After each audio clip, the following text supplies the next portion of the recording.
नमस्कार दोस्तों, स्वागत है आपका हमारे चैनल मोटिवेशनल मंक में।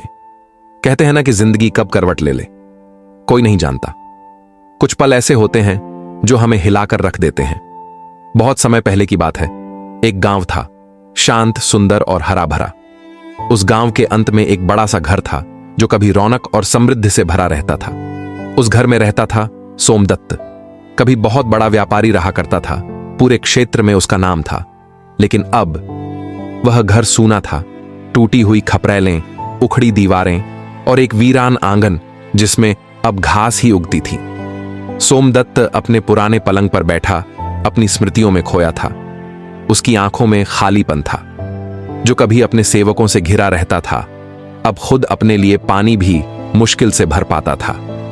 जब उसके बेटे बेटियां उसे छोड़कर जा चुके थे, तब उसे अपने जीवन के हर निर्णय पर पछतावा होने लगा था।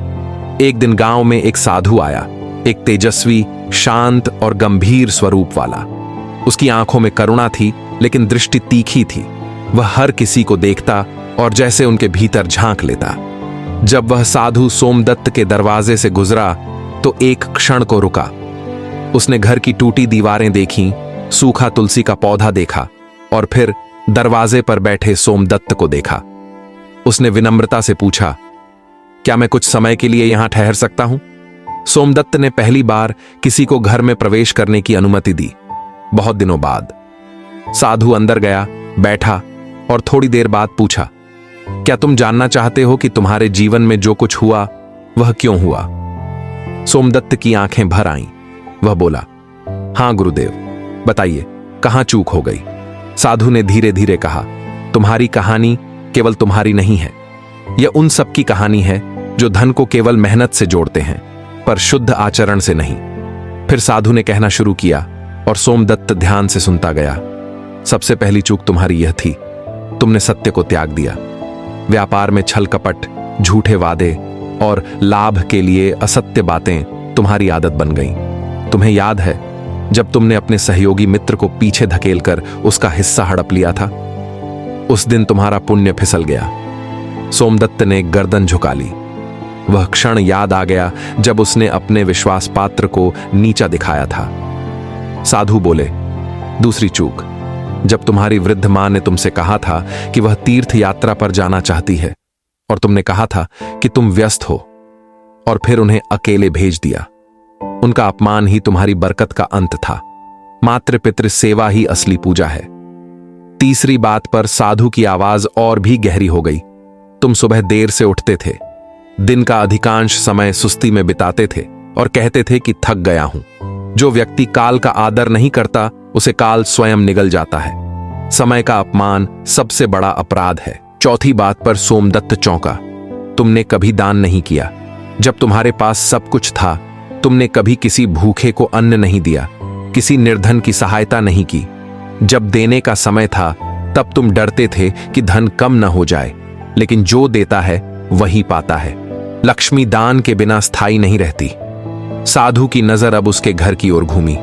यह पांचवी बात है, स्त्रियों का अपमान। तुमने अपनी पत्नी को सिर्फ एक गृहिणी समझा, उसके विचारों, भावनाओं और सपनों का तिरस्कार किया।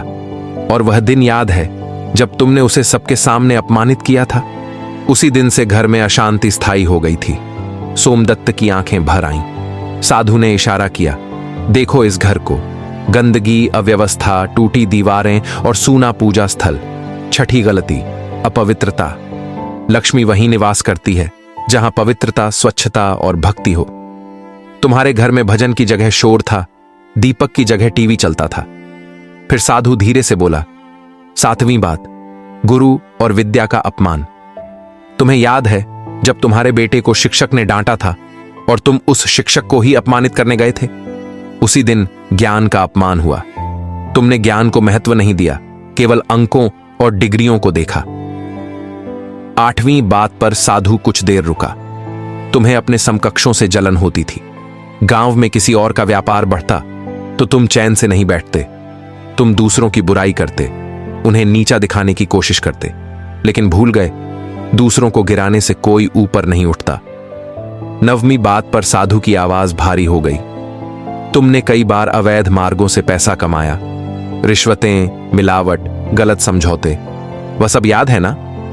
तुमने उस धन से गाड़ी खरीदी थी और उसी गाड़ी में तुम्हारा बेटा दुर्घटनाग्रस्त हुआ था।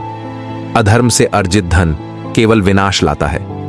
अंत में साधु बोले, और आखिरी बात, तुम्हारी संतानें, उन्हें तुमने मोबाइल, पैसे और सुविधा दी, लेकिन संस्कार नहीं। तुमने उन्हें धर्म और कर्तव्य नहीं सिखाए। उन्होंने भी वही किया जो उन्होंने तुमसे सीखा, स्वार्थ, झूठ और अपमान। और आज वे भी तुम्हें अकेला छोड़कर चले गए। सन्नाटा छा गया। साधु कुछ देर चुप रहे, फिर बोले, लेकिन अभी देर नहीं हुई है। यदि तुम अब भी पछताते हो और सही मार्ग पर चलने को तैयार हो, तो जीवन में फिर से प्रकाश आ सकता है। सोमदत्त की आंखों से आंसू बह निकले। उसने साधु के चरणों में गिरकर कहा, गुरुदेव, मुझे क्षमा करें, मुझे सच्चा मार्ग दिखाइए। साधु मुस्कुराए। प्रायश्चित से बड़ा कोई उपाय नहीं। सत्य बोलो, सेवा करो, दान दो, साफ सफाई रखो, ईश्वर का स्मरण करो, और सबसे जरूरी, अब भी जो समय तुम्हारे पास है उसे सार्थक बनाओ। साधु चल पड़े। सोमदत्त ने उसी दिन से अपने जीवन को पलटना शुरू किया। घर की साफ सफाई से शुरुआत की, फिर माता पिता की तस्वीर के आगे दीपक जलाया, वृद्धाश्रम जाकर सेवा की, पत्नी से क्षमा मांगी, पुराने मित्र से माफी मांगी, और सबसे जरूरी, हर सुबह सूरज को नमस्कार करने लगा। धीरे धीरे उस पुराने टूटे घर में फिर से जीवन लौटा। लोग उसे सम्मान देने लगे, और सोमदत्त ने जाना, सच्चा धन बाहरी नहीं, अंदर होता है। अगर यह कहानी आपके मन को छू गई हो तो कृपया वीडियो को लाइक करें, अपने विचारों को कमेंट में जरूर साझा करें, और इस ज्ञान को अपने दोस्तों और परिवार के साथ शेयर करना न भूलें। ऐसी ही और प्रेरणादायक कहानियों के लिए चैनल को सब्सक्राइब जरूर करें। आपका साथ ही हमारी प्रेरणा है। धन्यवाद।